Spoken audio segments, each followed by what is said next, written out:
டிவியில் பார்ப்போம். சரி, அதான் 5 நிமிஷம் பேசுனதுக்கே கொளத்தூரி இந்த ஆட்டம் ஆயிடுச்சு. பேசுனா அப்புறம் என்ன பண்றது? பணத்திலிருந்து ஒரு பைசா கூட தொடமாட்டோம், தொடவும் விடமாட்டோம், தொட்டா விடமாட்டோம், இதுக்கு முன்னாடி தொட்டவங்களையும் விடமாட்டோம்.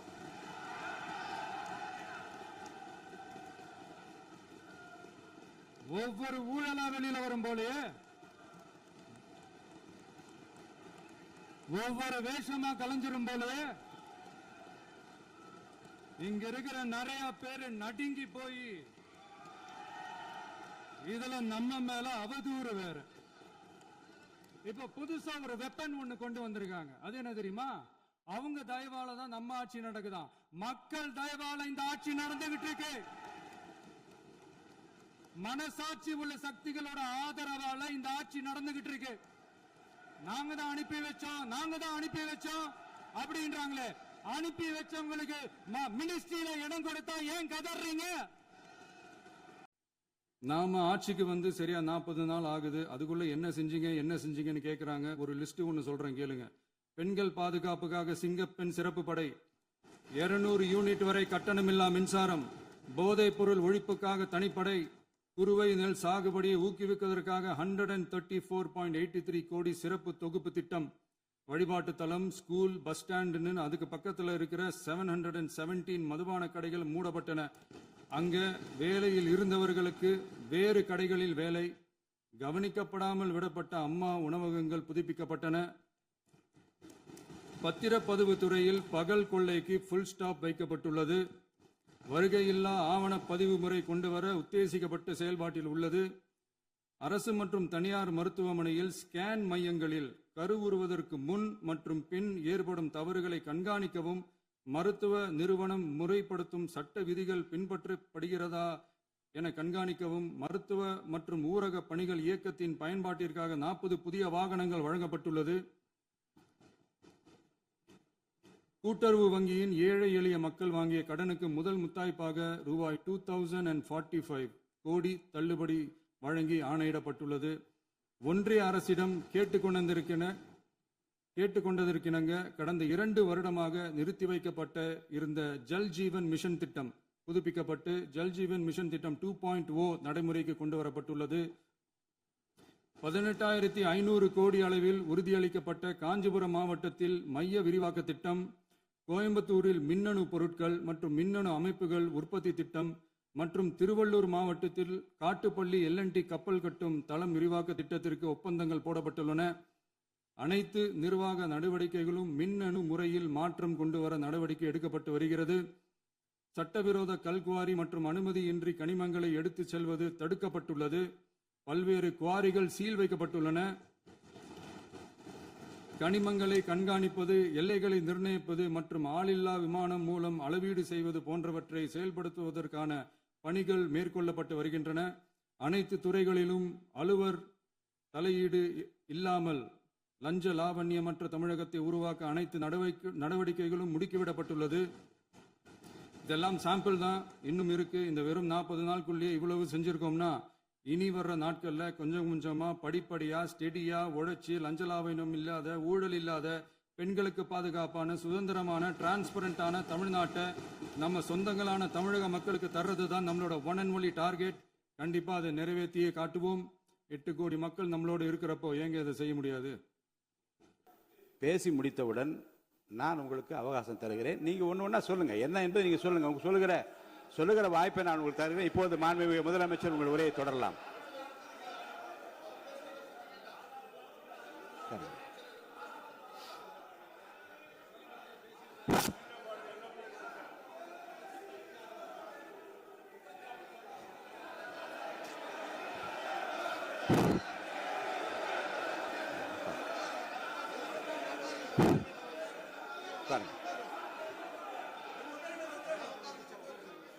நான் எழுந்த பிறகு உட்காருங்க. எல்லாரும் உட்கார்ந்து. அவங்க இருந்திருந்தா ஒரு ஆக்ஷன் பண்ணணும்னு எனக்கு தோணுச்சு. எல்லாரும் போயிட்டாங்க. இல்ல பர்மிஷன் பண்ணலாமா? இப்பவும் பண்ணலாம், ஒன்றும் தப்பு இல்லை.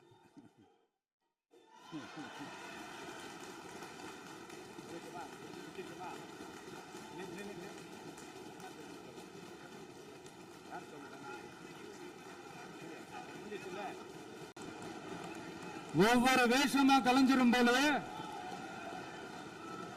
இங்க இருக்கிற நிறைய பேரு நடுங்கி போய் இதுல நம்ம மேல அவதூறு வேற. இப்ப புதுசா ஒரு வெப்பன் ஒண்ணு கொண்டு வந்திருக்காங்க. அது என்ன தெரியுமா? அவங்க தயவால தான் நம்ம ஆட்சி நடக்குதாம். மக்கள் தயவால இந்த ஆட்சி நடந்துகிட்டு இருக்கு. மனசாட்சி உள்ள சக்திகளோட ஆதரவால இந்த ஆட்சி நடந்துகிட்டு இருக்கு. நாங்க தான் அனுப்பி வச்சோம் அப்படின்றாங்களே. அனுப்பி வச்சவங்களுக்கு மினிஸ்ட்ரியில இடம் கொடுத்தா ஏன் கதறீங்க? ஏன் இவ்வளவு கோவம்? ஏன் இவ்வளவு கதறல்ஸ்? இதுல இன்னொரு முக்கியமான விஷயம், மார்க்சிஸ்ட் கம்யூனிஸ்ட் கட்சி நமக்கு ஆதரவு கொடுத்தது சுயேட்சையா எடுத்த முடிவுன்னு சொல்றாங்க. அதே மாதிரி இந்திய கம்யூனிஸ்ட் கட்சி நமக்கு ஆதரவு கொடுத்தது சுயேட்சையா எடுத்த முடிவுன்னு சொல்றாங்க. இதுல எங்க இருந்து நாங்க தான் அனுப்பி வச்சோம்னா புரியலையே. மக்களுக்கு நல்லா புரியும், எல்லாத்தையும் தெளிவா பார்த்துக்கிட்டு இருக்கிறாங்க.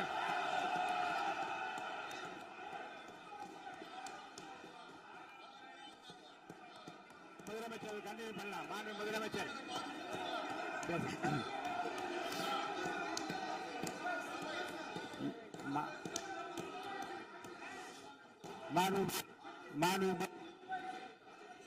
முதலமைச்சர் கண்டினியூ பண்ணலாம். கோடி சிறப்பு தொகுப்பு திட்டம், வழிபாட்டு தலம், ஸ்கூல், பஸ் ஸ்டாண்டுன்னு அதுக்கு பக்கத்தில் இருக்கிற 717 மதுபான கடைகள் மூடப்பட்டன. அங்க வேலையில் இருந்தவர்களுக்கு வேறு கடைகளில் வேலை. கவனிக்கப்படாமல் விடப்பட்ட அம்மா உணவகங்கள் புதுப்பிக்கப்பட்டன. பத்திரப்பதிவு துறையில் பகல் கொள்ளைக்கு ஃபுல் ஸ்டாப் வைக்கப்பட்டுள்ளது. வருகையில்லா ஆவண பதிவு முறை கொண்டுவர உத்தேசிக்கப்பட்ட செயல்பாட்டில் உள்ளது. அரசு மற்றும் தனியார் மருத்துவமனையில் ஸ்கேன் மையங்களில் கருவுறுவதற்கு முன் மற்றும் பின் ஏற்படும் தவறுகளை கண்காணிக்கவும், மருத்துவ நிறுவனம் முறைப்படுத்தும் சட்ட விதிகள் பின்பற்றப்படுகிறதா என கண்காணிக்கவும், மருத்துவ மற்றும் ஊரக பணிகள் இயக்கத்தின் பயன்பாட்டிற்காக 40 புதிய வாகனங்கள் வழங்கப்பட்டுள்ளது. கூட்டுறவு வங்கியின் ஏழை எளிய மக்கள் வாங்கிய கடனுக்கு முதல் முத்தாய்ப்பாக ரூபாய் 2045 கோடி தள்ளுபடி வழங்கி ஆணையிடப்பட்டுள்ளது. ஒன்றிய அரசிடம் கேட்டுக்கொண்டதற்கிணங்க கடந்த 2 வருடமாக நிறுத்தி வைக்கப்பட்ட இருந்த ஜல் ஜீவன் மிஷன் திட்டம் புதுப்பிக்கப்பட்டு ஜல் ஜீவன் மிஷன் திட்டம் 2.0 நடைமுறைக்கு கொண்டு வரப்பட்டுள்ளது. 18,500 கோடி அளவில் உறுதியளிக்கப்பட்ட காஞ்சிபுரம் மாவட்டத்தில் மைய விரிவாக்க திட்டம், கோயம்புத்தூரில் மின்னணு பொருட்கள் மற்றும் மின்னணு அமைப்புகள் உற்பத்தி திட்டம் மற்றும் திருவள்ளூர் மாவட்டத்தில் காட்டுப்பள்ளி LNT கப்பல் கட்டும் தளம் விரிவாக்க திட்டத்திற்கு ஒப்பந்தங்கள் போடப்பட்டுள்ளன. அனைத்து நிர்வாக நடவடிக்கைகளும் மின்னணு முறையில் மாற்றம் கொண்டு வர நடவடிக்கை எடுக்கப்பட்டு வருகிறது. சட்டவிரோத கல்குவாரி மற்றும் அனுமதியின்றி கனிமங்களை எடுத்துச் செல்வது தடுக்கப்பட்டுள்ளது. பல்வேறு குவாரிகள் சீல் வைக்கப்பட்டுள்ளன. கனிமங்களை கண்காணிப்பது, எல்லைகளை நிர்ணயிப்பது மற்றும் ஆளில்லா விமானம் மூலம் அளவீடு செய்வது போன்றவற்றை செயல்படுத்துவதற்கான பணிகள் மேற்கொள்ளப்பட்டு வருகின்றன. அனைத்து துறைகளிலும் அலுவலர் தலையீடு இல்லாமல் லஞ்ச லாவண்யமற்ற தமிழகத்தை உருவாக்க அனைத்து நடவடிக்கைகளும் முடுக்கிவிடப்பட்டுள்ளது. இதெல்லாம் சாம்பிள் தான், இன்னும் இருக்கு. இந்த வெறும் 40 நாளுக்குள்ளேயே இவ்வளவு செஞ்சிருக்கோம்னா இனி வர்ற நாட்கள்ல கொஞ்சம் கொஞ்சமா படிப்படியா ஸ்டெடியா உழைச்சி லஞ்சலாவணம் இல்லாத, ஊழல் இல்லாத, பெண்களுக்கு பாதுகாப்பான, சுதந்திரமான, டிரான்ஸ்பரண்டான தமிழ்நாட்டை நம்ம சொந்தங்களான தமிழக மக்களுக்கு தர்றது தான் நம்மளோட ஒன் அண்ட் ஒன்லி டார்கெட்.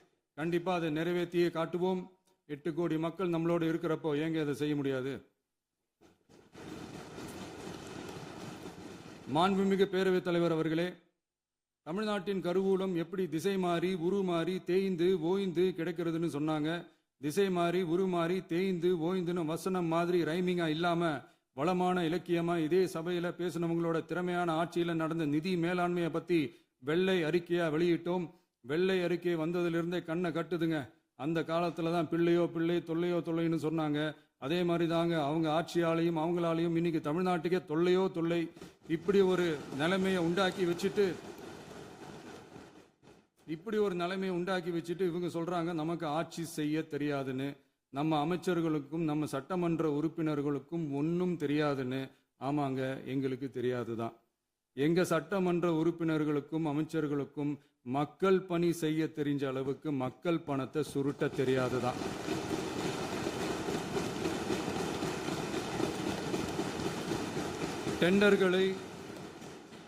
டெண்டர்களை முறைப்படுத்த தெரிஞ்ச அளவுக்கு அதோட ரேட்டை உயர்த்தி ஊழல் செய்ய தெரியாதுதான்.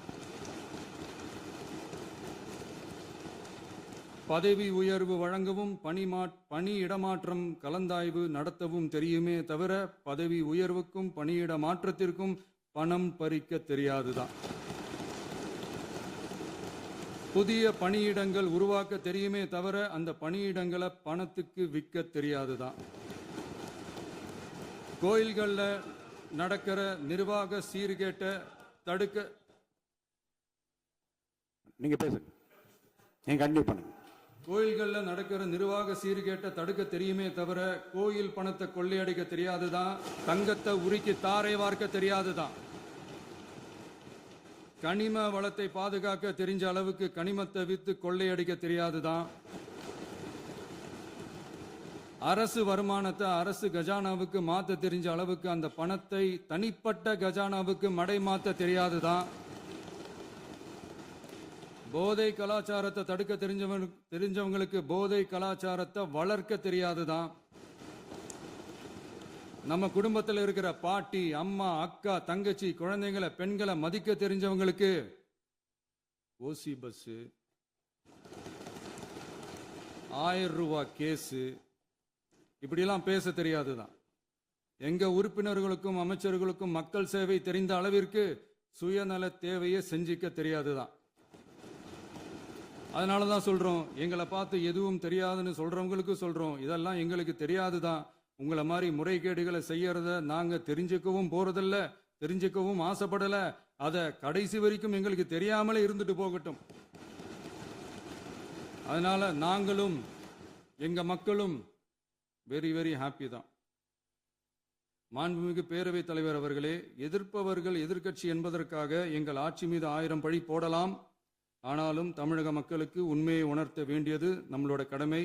மின்வெட்டை பொறுத்தவரை தமிழ்நாடு மின்மிகை மாநிலமாக இருந்தாலும் கடந்த காலங்களில் ஏற்பட்ட நிர்வாக குளறுபடிகளும் மின்சார சாதனங்கள் மற்றும் மின் மாற்றிகளில் ஏற்படும் பழுதாலும் வேண்டுமென்றே சிலரின் நடவடிக்கைகளாலும் இந்த மின்வெட்டிற்கு காரணமாக உள்ளது.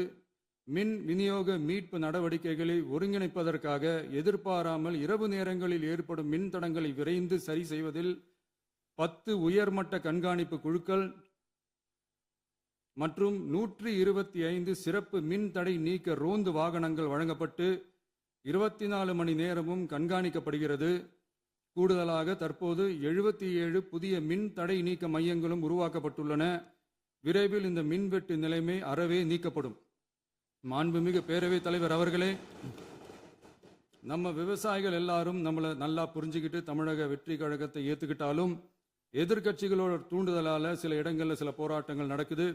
எதிர்கட்சிகள் என்னதான் சித்து வேலை செஞ்சாலும் விவசாய பெருமக்கள் எல்லாரும் நம்ம ஆட்சி அவங்களுக்கான ஆட்சி தான் நல்லா புரிஞ்சுதான் வச்சிருக்கிறாங்க.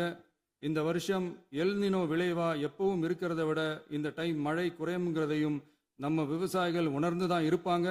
இருந்தாலும் நம்ம அரசு நம்ம விவசாயிகளோட வாழ்வாதாரத்துக்காக பக்கபலமாகவும் உறுதியாகவும் துணை நிற்கும்ங்கிறத தெரிவிச்சுக்கிறோம். நம்ம தமிழகத்தில் ஏற்கனவே நடந்த அதி அற்புதமான சூப்பரான நிர்வாக திறன் கொண்ட 50 வருஷ அரசியல் அனுபவம் கொண்ட 2.0, 3.0, 4.0 பல 0.0 மாடல் ஆட்சி நடத்த கனவு கண்டவங்களோட அட்டகாசமான ஆட்சிக்காரங்க பல்வேறு விதமான நிதி நெருக்கடியை நம்ம மக்களுக்கும் நமக்கும் பரிசா கொடுத்துட்டு போய் இருந்தாலும் கூட்டுறவு வங்கிகளின் மூலம் 75,000 வரை பயிர்கடன் பெற்று குறு சிறு இதர பெரு விவசாயிகளுக்கு 100% முழுமையான பயிர்கடன் தள்ளுபடியும் 75,000க்கு மேல் கடன் பெற்றவர்களுக்கு குறைந்தபட்சமாக 35,000 பண பயன் கிடைக்கும் அளவிற்கு மொத்தம் 14,43,504 விவசாயிகளுக்கு ரூபாய் 5,932.23 கோடி பயிர்கடன் தள்ளுபடி வழங்கப்பட்டுள்ளது. மாண்புமிகு பேரவைத் தலைவர் அவர்களே, நாம ஒன்றியத்தில் கூட்டுறவு கூட்டாட்சி, மாநிலத்தில் சுயாட்சி என்ற கொள்கையை கொண்டவங்க தான் ஏற்கனவே அறிவிச்சிருக்கிறோம். தற்போதைய ஒன்றிய அரசு சார்ந்த கட்சியுடன் அரசியலில் கொள்கை அளவில் நேர் எதிராக நிற்கிறவங்க தான் நாம. அதே சமயத்தில் அதே சமயத்தில் எதுக்கெடுத்தாலும் கண்ணை மூடிக்கிட்டு ஒன்றிய அரசோட மோதல் போக்கை விரும்புறவங்க நாம இல்ல. நமக்கு எப்பவுமே தமிழகத்தின் வளர்ச்சி மட்டும்தான் முக்கியம். அதுக்காக நம்மளோட அரசியல் ரீதியான கொள்கைகளையோ மாநில உரிமைகளையோ கொஞ்சம் கூட விட்டு கொடுக்கவே மாட்டோம். அதுல ரொம்ப தெளிவாகவும் உறுதியாகவும் இருக்கிறோம். இனியும் இப்படித்தான் இருப்போம். அதுல ஒருபோதும் மாற்றமே இருக்காது. அதனால இதுல யாரு திசை திருப்ப வேலையில் ஈடுபட்டாலும் அவங்க எல்லாரும் மக்கள் மத்தியில் தோற்பது உறுதி. எனவே நம்ம மக்களுக்கோ சிறுபான்மை சகோதரர்களுக்கோ நம்ம ஆதரவு இயக்கங்களுக்கோ எந்தவித சந்தேகமும் வேண்டாம். நாம் யாரோட டீமும் இல்ல. நாம எப்பவுமே பியூரான பீப்புள்ஸ் டீம். இன்னும் சொல்ல போனா நாம secular team, social justice team. மாண்புமிகு பேரவைத் தலைவர் அவர்களே, அரசு விழாக்கள், கல்வி நிறுவனங்கள் மற்றும் பல அதிகாரப்பூர்வ நிகழ்ச்சிகளோட தொடக்கத்தில் நம்ம தமிழ்தாய் வாழ்த்த பாடுறது தான் வழக்கமாக இருக்கு. தமிழ்தாய் வாழ்த்த பொறுத்த வரைக்கும் நம் அரசு இதில் நம்மளோட உறுதியான நிலைப்பாட்டை ஒன்றிய அரசுக்கு மிக தெளிவாக தெரிவிச்சிருக்கு. அது இல்லாமல் இதில் மாநில அரசின் கொள்கைக்கு ஏற்ப ஒன்றிய அரசின் அறிவிக்கையில் திருத்தம் மேற்கொள்ள கோரிக்கையும் விடுக்கப்பட்டுள்ளது. நீட் தேர்வை பொறுத்தவரை கிராமப்புற மற்றும் பொருளாதார ரீதியாக பின்தங்கிய மாணவர்களுக்கு சமமான வாய்ப்பை வழங்குவதில்லை. மருத்துவ கல்வியில் சமூக நீதி மற்றும் சம வாய்ப்பை நீட் பாதிக்கிறது என்பதை உணர்கிறோம். எனவே மருத்துவ படிப்புகளுக்கான சேர்க்கையை 12ஆம் வகுப்பு மதிப்பெண்களின் அடிப்படையில் நடத்த வேண்டும் என்று நமது அரசு வலியுறுத்தி வருகிறது. மத்திய அரசிடம் நீட்டிலிருந்து தமிழ்நாட்டிற்கு விலக்கு வழங்க வேண்டும் என்று கோரிக்கை விடுத்துள்ளது. மாண்புமிகு பேரவைத் தலைவர் அவர்களே, பேரறிஞர் அண்ணா அவர்கள் தலைமையிலான அரசு 1968இல் இருமொழி கொள்கையை நடைமுறைப்படுத்தியது. தமிழ் ஆட்சி மொழி, தமிழ் மொழியை பாதுகாப்பது, மாணவர்களுக்கு ஆங்கிலத்தின் மூலம் உலக அளவிலான வாய்ப்புகளை வழங்குவது, எந்த ஒரு மொழியையும் கட்டாயமாக திணிப்பதை தவிர்ப்பது மற்றும் எதிர்ப்பது, நிலத்தின் மொழி மற்றும் பண்பாட்டு அடையாளத்தை பேணுவது என்பதை நம் தமிழக வெற்றிக் கழக ஆட்சி ஏற்றுக்கொண்டுள்ளது. எனவே தமிழ்நாட்டில் தமிழ் ஆட்சி மொழி மற்றும் இருமொழி கொள்கை என்பதில் நமக்கு மாற்று கருத்தே இல்லை.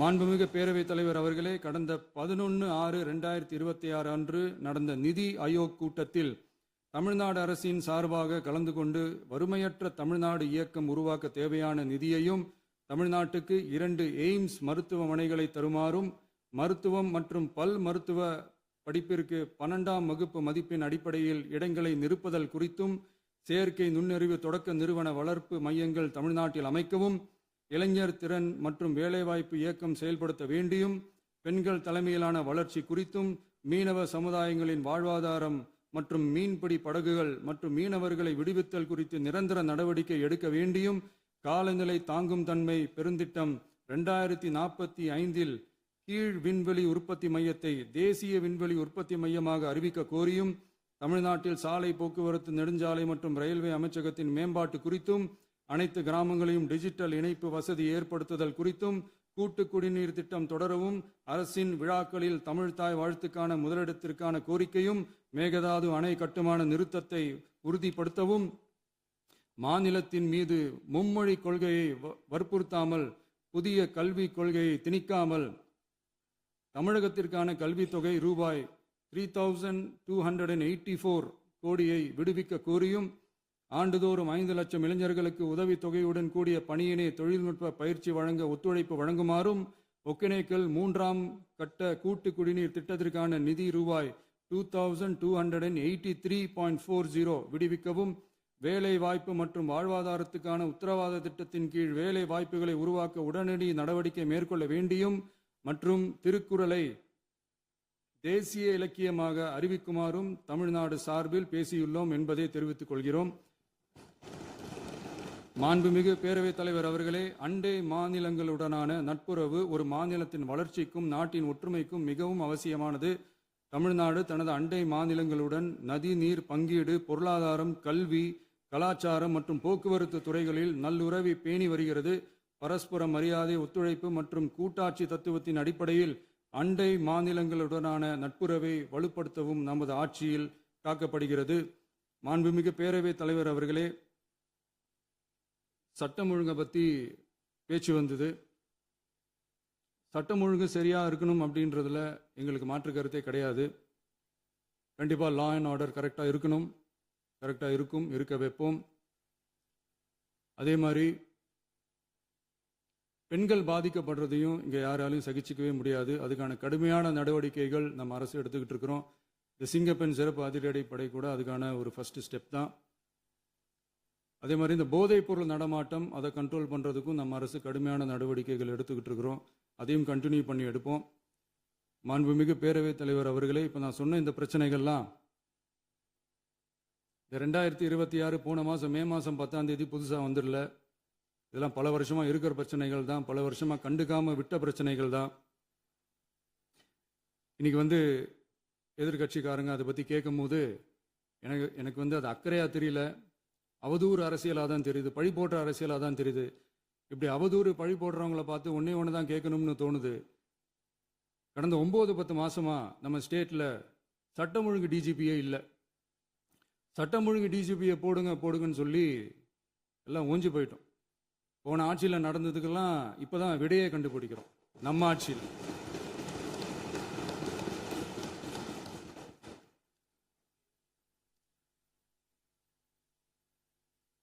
இந்த போதைப் பொருள் நடமாட்டம்லாம் தாறுமாறா அப்படியே பரவி கொட்டி கிடக்குது. இதெல்லாம் இனிஷியல் ஸ்டேஜ்லயே யார் கண்ட்ரோல் பண்ணியிருக்கணும்? போலீஸ் டிபார்ட்மெண்ட் அப்போ யார் கையில் இருந்தது? இத்தனை கேள்வி நம்மளை பார்த்து கேட்குறாங்களே, ஒரே ஒரு கேள்வி தான் நான் கேட்கணும்னு தோணுது. போலீஸ் டிபார்ட்மெண்ட்டை கையில் வச்சுக்கிட்டே பிகினிங்லேயே இனிஷியல் ஸ்டேஜ்லேயே இந்த போதைப் பொருள் நடமாட்டத்தை ஏன் கண்ட்ரோல் பண்ணலை? மனசாட்சி உள்ளவங்க இந்த பிரச்சனையெல்லாம் ஏன் நடக்குதுன்றது அவங்களுக்கே நல்லா தெரியும். இன்னைக்கு சட்டம் ஒழுங்கை பற்றி கேள்வி கேட்கக்கூடாதா அப்படின்னா தாராளமாக கேட்கலாம். இது ஜனநாயக அரசு, மன்னராட்சிலாம் கிடையாது, மனசாட்சி உள்ள மக்களாட்சி. அதனால் கேள்வி கேட்கலாம், எல்லாருக்கும் எல்லா உரிமையும் உண்டு. விமர்சனம் செய்யலாம், எல்லாருக்கும் எல்லா உரிமையும் உண்டு. ஆனால் நம்ம ஆட்சியில் என்ன நடவடிக்கைகள் எடுத்திருக்கோன்றது தெரிஞ்சுக்கிட்டு அதுக்கு ஏற்ற மாதிரி ஒரு நடுநிலையாக பேசுனீங்கன்னா கொஞ்சம் நல்லாயிருக்கும்.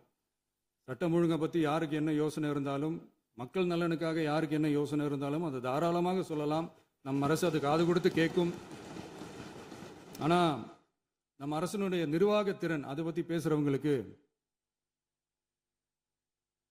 இந்த ஊரடிச்சு உலையில போட்டு ஊழல் மேலே ஊழலாக செஞ்சுக்கிட்டு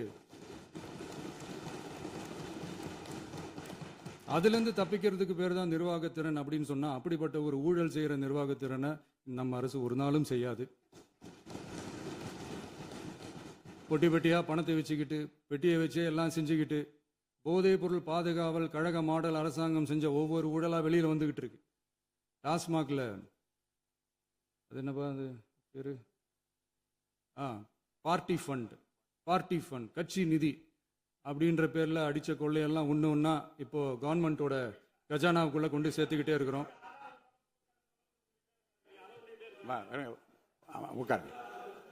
மாண்புமிகு முதல்வர்கள் பதில் உரைக்கு பிறகு முதல்வர் பதிலுக்கு பிறகு நேரம் தரேன். அப்போ பேசட்டும், அவங்க பேசட்டும், அவங்கள பேச அனுமதி. உட்காருங்க.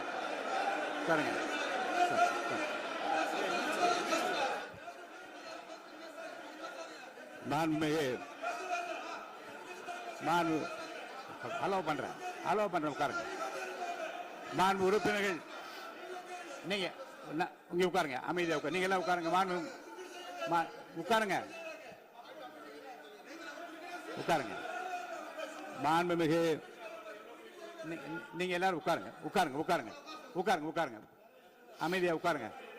இருங்க, உட்காருங்க. அப்புறம் நீங்க என்ன உட்காருங்க, நான் கொடுப்பேன். உட்காருங்க, நான் பாயிண்டா கொடுங்க, நான் கொடுக்குறேன்.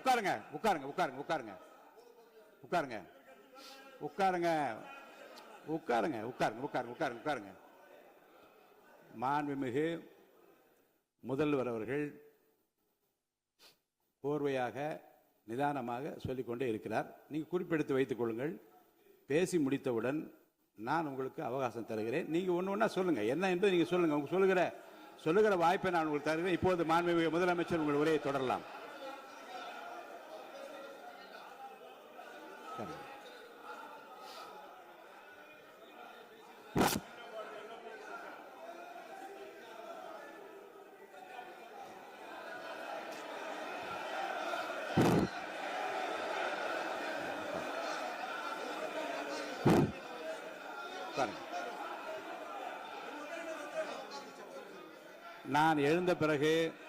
நான் எழுந்த பிறகு உட்கார்றதுதான் முறை. உட்காருங்க, எல்லாரும் உட்கார்ந்து.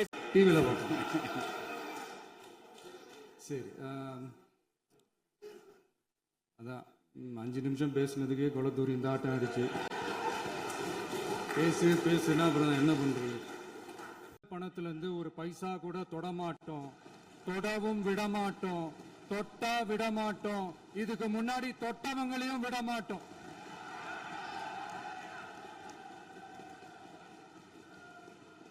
ஒவ்வொரு ஊழலா வெளியில வரும் போலே, ஒவ்வொரு வேஷமா கலைஞ்சிரும் போலே, இங்க இருக்கிற நிறைய பேரு நடுங்கி போய் இதுல நம்ம மேல அவதூறு வேற.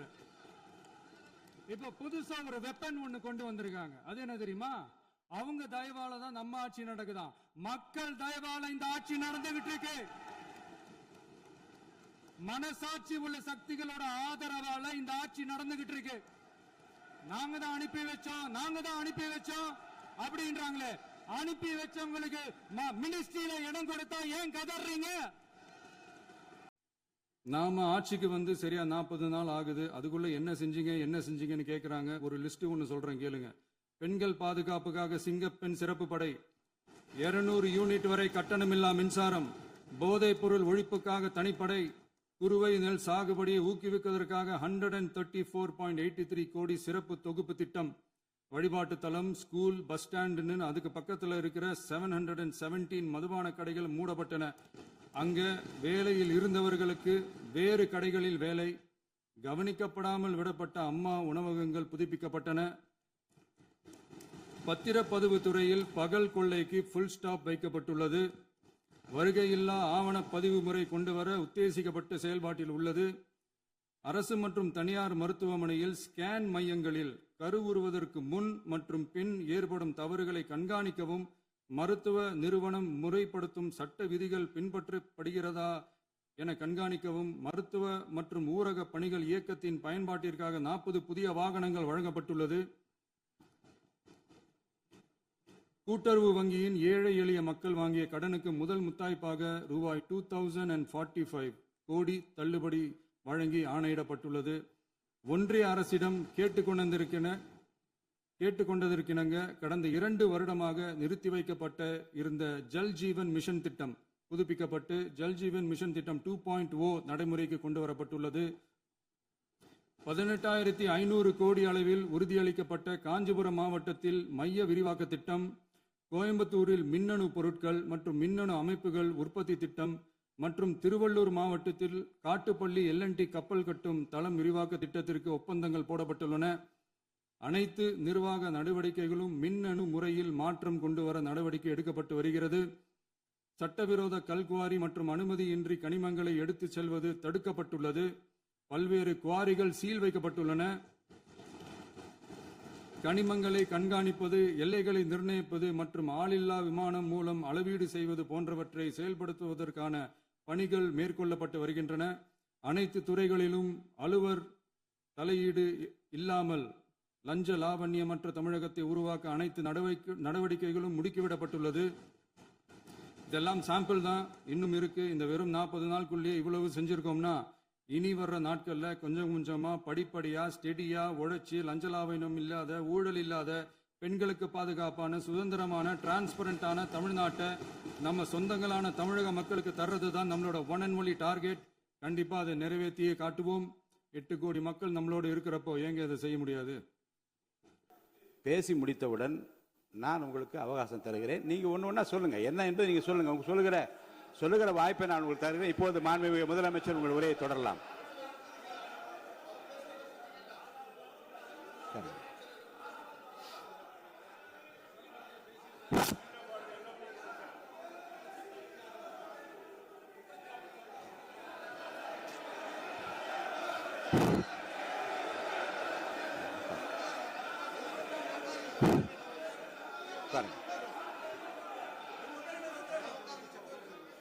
நான் எழுந்த பிறகு உட்கார்றதா உட்காருங்க. எல்லாரும் உட்கார்ந்து. அவங்க இருந்திருந்தா ஒரு ஆக்ஷன் பண்ணணும்னு எனக்கு தோணுச்சு. எல்லாரும் போயிட்டாங்க. இல்ல பர்மிஷன் பண்ணலாமா? இப்பவும் பண்ணலாம், ஒன்றும் தப்பு இல்லை.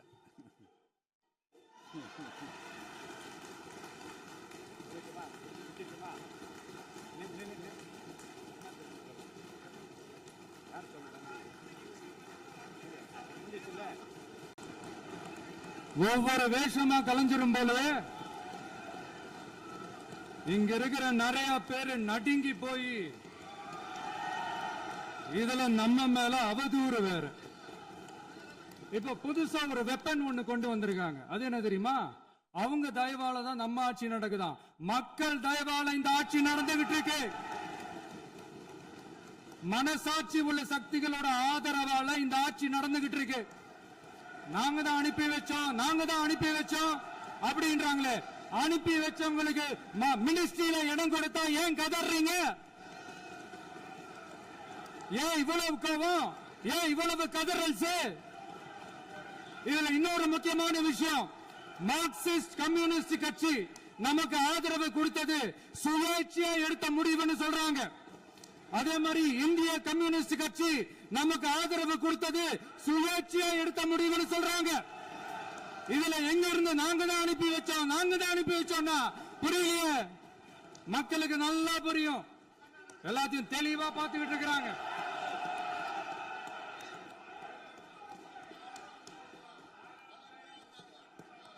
முதலமைச்சர் கண்டினியூ பண்ணலாம். மாண்பு முதலமைச்சர்